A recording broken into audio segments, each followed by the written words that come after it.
Okay, besties, part two. Bestie, I'm getting a really funny message, okay?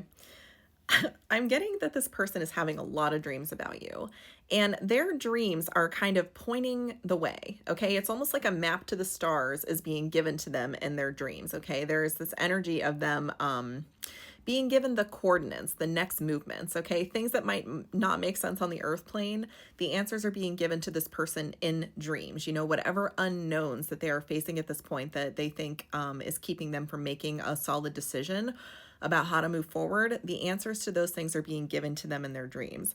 And bestie, I'm getting that whatever is happening in their dream space, I pulled the schizophrenia cards. This person this person feels like they're going crazy, okay? I also got the game and the healing card. So I'm getting that I had this really weird moment in my healing journey at one point where I was just sitting in my living room and all of a sudden it looked like I was wearing virtual reality goggles and the lens cracked. And the view from my living room just completely like cracked down the middle and then like glitched out and just went black for a minute and then came back online and I was just in my living room again. It's almost like that energy. Like something is happening to this person where they are questioning the nature of their own reality. They're just like, is this even real? Like, is anything around me like real right now? Again, this person, their consciousness is upgrading to a new level where they are realizing that they have a lot more control over the simulation than they initially thought. Okay. Bestie, I'm getting that in order for this person to come towards you, I pulled the hypocrisy card, okay, and leap. I'm getting that this might be something that they either told themselves or maybe even people in their outward reality that they would never ever do this. Like if you were a person that has been in this person's life and people know about you, they might have made some kind of like promise or like guarantee to other people that like that you were not like the person that they were going to ever come towards, you know, like if this person was in like another relationship or another situation or something like that, like there might have been people who felt some type of way about you. They might have had some kind of soul knowing about like you and the connection you share with this person. And this person might have swore up and down that like that was never the case. So there's this energy of them like being like, I'm going to be the world's biggest hypocrite if I do this. Like, I'm going to look like such a liar because I like swore up and down that I would never, that wasn't the case. And this person is really struggling with all these things, bestie. Like, they're having a really hard time with it, okay? They're having a really hard ego death. Bestie, I'm getting what's actually happening is that this person's, there's almost this like data dump that is happening in this person's brain. Like all of these parts of their ego and like understanding that are no longer applicable on this newer level are just getting like poured out. I'm seeing like somebody taking like a thing of water and just pouring it on the ground. Like that's what's happening to this person. And as that purge is happening, they're just feeling like very discombobulated. Okay. There's not a whole lot that's making sense in this person's life right now, but on some level, probably because of these crazy like dreams this person is having, they're understanding that like this is okay. That's the only thing keeping them from feeling like they have totally lost their marbles is whatever the spiritual guidance they're receiving is. Okay, I've got moment and integration. Like this person knows. I also got the wake up card. So on some level, this person knows that they're having a spiritual awakening, that there is like a higher level to the reality that they have been experiencing. And, you know, if you know how to tap into your intuition, if you know how to tap into your spiritual gifts, they can show you the way. You know, like you don't have to just bumble through life not understanding what's going on around you. Like help is always available to you. Guidance is available to you if you know how to listen to the voice of God. If you know how to get messages from the universe, like they can tell you everything. You don't have to wonder. Aw, understanding and consciousness. Again, bestie, this transformation, holy shit, yeah. This person is truly, I don't know at what level in their spiritual journey they're at, but this is a big leap, whatever's happening from them. I'm almost seeing them jumping like, you know, if we're talking about consciousness on like rungs of a ladder, this isn't like they're going from rung 1 to rung 2. They're like shooting up the ladder. I'm seeing that scene in, I think it's Beauty and the Beast, where she's in the library on the ladder and she kind of like, you know, the ladder's on like these little roller balls and she kind of rolls herself across, you know, to another shelf. That's what this person's doing. Like they're going really fast in another direction that is requiring again this huge dump of consciousness to make room for something higher, for some higher perspective. And bestie, okay. Aw. Bestie, I pulled the miser and projections, and I saw in my head the image of like Scrooge.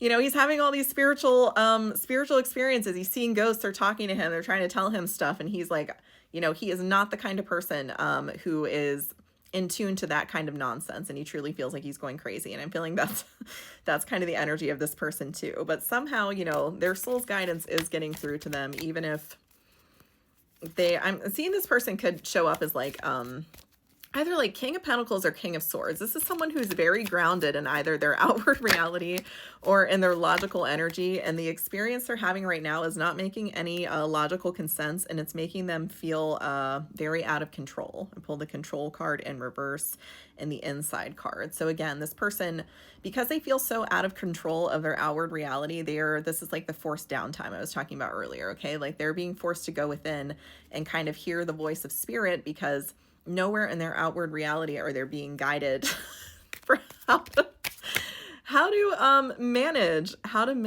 what's happening. Oh, bestie, I got the Comparison card in Flowering. Bestie, there might be some awareness that this person has of you and how you're doing, and they're kind of in this like energy of they feel less than, because their situation is such a mess, and you seem to be like very in control of yourself. You seem to be very in control of what's happening around you. You seem to understand what's happening around you, and you seem to be very abundant, okay? You seem to be, you have like an overflowing energy, and this person is very much in lack.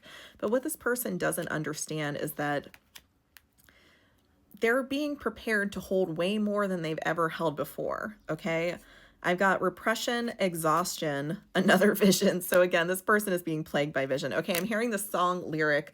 It says, my eyes are not only open, but you've stopped me from blinking. Like they are unable to pretend they do not see. I'm getting that this person sees you as their higher counterpart, okay? For whatever spiritual awakening they're having, they really want to come toward you. But I pulled the Struggle card in Love. So this person doesn't want to come towards you with like some trauma bond, or they don't want to come towards you. I'm hearing with empty pockets. I'm seeing the image of someone turning out their pockets and there's nothing in them. Like this person doesn't want to come toward you in this very lacking energy that they're showing up in, because they see you in such an abundant energy. They don't want to come to you with like this empty hand, okay? But bestie, this is like yet again another lesson the universe is trying to teach them. They're trying to teach them to be less reliant on whatever outward circumstances they have defined themselves by, okay? This is like not really a lesson in humility, but it's supposed to be teaching them that like you're lovable regardless of what you have to offer, okay? Like you don't have to show up in this very showy, I don't know, like this person or this cat on this card, you know, he's riding this wave. He doesn't have a surfboard or anything. He's just on there. Spirit is trying to show this person that if you can just trust us, we will get you exactly where you need to go. You don't need to figure it out on your own. When your outward circumstances are crazy, when they don't make any sense, you're not the only person making sense of them. Like you're supposed to call out to God. You're supposed to get on your knees. You're supposed to ask for help, and help will be given. But a lot of people, especially at this level of like awakening or consciousness, they don't realize like help is available to them, but it is down to your free will. You do have to ask. So this person is kind of being like locked in a tight little box. So they are forced to cry out to God, and God can answer, and they can start building that trust with their spirit team. Okay, this is like a trust fall attachment. Excited, bestie. This person, again, with these crazy dreams that they're having, they have a soul knowing that like you are the person that they are meant to stand beside at the end of this. And even when all this crazy stuff is happening, there's enough of a strong knowing inside of them that they are excited about what comes next, because they think that you're going to be a part of it. Bestie, they're really worried about, I'm getting that you might give this person a lashing, like a tongue lashing is what I'm hearing, or at least that's what they're worried about. So there's something that they're really scared to talk to you about. There's something they're really scared to admit to you, because they think that you're gonna really give them the old one too. Bestie, I think I'm gonna have to go to a part 3. See you there.